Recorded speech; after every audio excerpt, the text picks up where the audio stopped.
नमस्कार। मैं मुश्ताक शेख, महात्मा गांधी विद्यालय, उरली कांचन, आप सबका स्वागत करता हूं। आज हम देखेंगे पहली इकाई की 9वीं कविता अनमोल वाणी।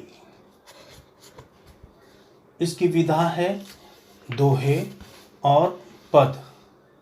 दोहे की रचना की है संत कबीर जी ने और पद की रचना की है भक्त सूरदास जी ने। संत कबीर जी का हम परिचय देखते हैं। उनका जन्म लगभग 1398 में उत्तर प्रदेश में हुआ और कबीर जी की मृत्यु लगभग 1518 में उत्तर प्रदेश में हुई।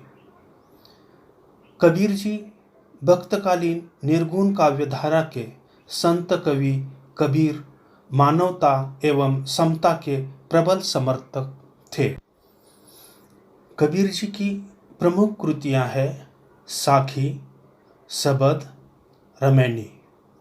इन तीनों का संग्रह बीजक नामक ग्रंथ में किया गया है। भक्त सूरदास का हम परिचय देखते हैं। सूरदास जी का जन्म लगभग 1478 आगरा उत्तर प्रदेश में हुआ और मृत्यु 1563 से 1591 के बीच हुई। लगभग इसलिए कहा गया है कि मृत्यु के बारे में निश्चित नहीं कहा जा सकता है। सूरदास जी वात्सल्य रस के सम्राट माने जाते हैं। कहते हैं सूरदास जी ने वात्सल्य रस का कोना कोना झांक लिया है। आपका नाम कृष्ण भक्ति धारा को प्रवाहित करने वाले कवियों में सर्वोपरि है। सूर सागर, सूर सारावली, साहित्य लहरी, नल दमयंती आदि सूरदास जी की प्रमुख कृतियां हैं। आइए हम शब्दों के अर्थ देखते हैं। तैसा वैसा, बानी वाणी, आपा अहंकार, औरेन औरों, आपो स्वयं भी, खुद भी, मिलिया मिला, कोय कोई, कबही कब, चोटी चुटिया यानी मराठी में वेणी कहते हैं, आज हूँ अब भी, बेनी वेणी, जौ की तरह, कांचों कच्चा, पची पची, बार बार, चीरजियों लंबी आयु, दो दोनों, हरि यानी कृष्ण, हलधर यानी बलराम, जोटी यानी जोड़ी। आइए हम कविता का सरल अर्थ देखते हैं। जैसा भोजन खाइए तैसा ही मन होए, जैसा पानी पीजिए तैसी वाणी होए। यहाँ कबीर जी कहते हैं कि हम जैसा भोजन करेंगे वैसा ही हमारा मन होता है। उसी प्रकार हम जैसा जल पीते हैं वैसी ही हमारी भाषा यानी वाणी हो जाती है।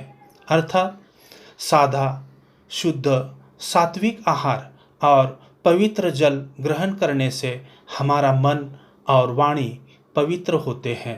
कहने का अर्थ यह है कि खान पान का हमारे शरीर पर बहुत प्रभाव पड़ता है। खान पान यानी भोजन, इसमें 3 प्रकार माने जाते हैं, जिसमें पहला है सात्विक भोजन, जो शरीर के लिए पचने योग्य और शक्ति देने वाला होता है। ये ऐसा भोजन हमें खाना चाहिए, पर्याप्त मात्रा में खाना चाहिए। और इसमें आते हैं ताज़े फल, ताज़ी रोटी, दाल, हरी सब्जियां, अंकुरित दाल, सलाद और फलों का रस। राजस भोजन, राजस भोजन खाने में स्वादिष्ट तो होता है, लेकिन शरीर के लिए पचाने में कष्टकारी होता है। इसमें आते हैं तीखे पदार्थ, तले हुए पदार्थ, मिठाइयाँ, तले हुए पापड़, ज़्यादा मसालेदार पदार्थ, अचार, पिज़्ज़ा, बर्गर, कुरकुरे आदि ऐसे पदार्थ कम खाने चाहिए। तीसरा प्रकार माना जाता है तामसी भोजन। इसमें हम सोचते नहीं कि इससे ये पचेगा या नहीं।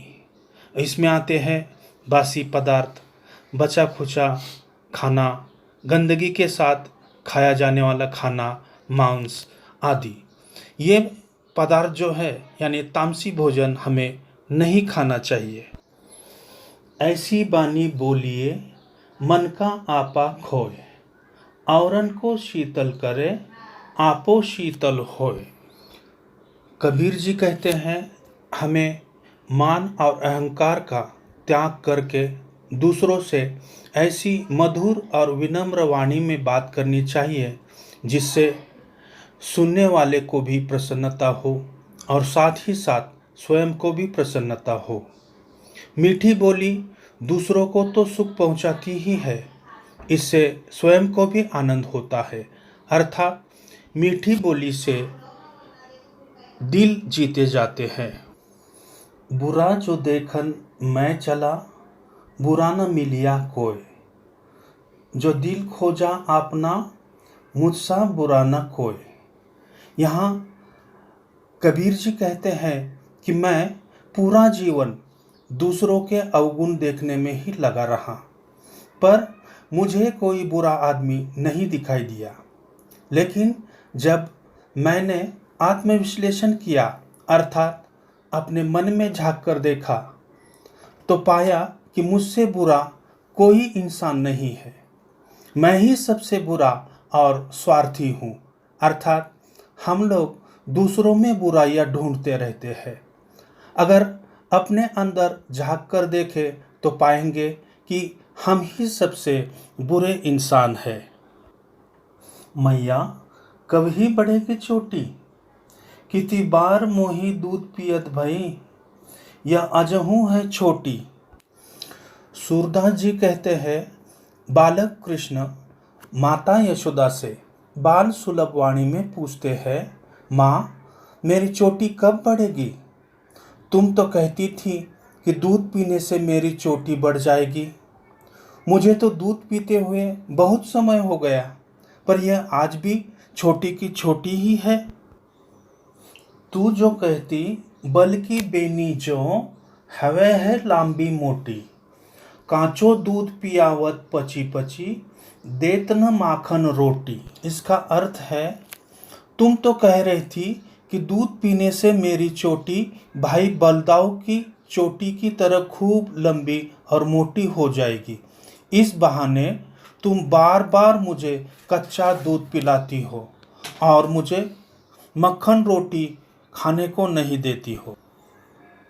सूर श्याम चीरजियो दो भैया, हरी हलदर की जोटी। यहाँ सूरदास जी कहते हैं कि भगवान श्री कृष्ण और बलराम दोनों भाइयों की जोड़ी चिरंजीवी हो।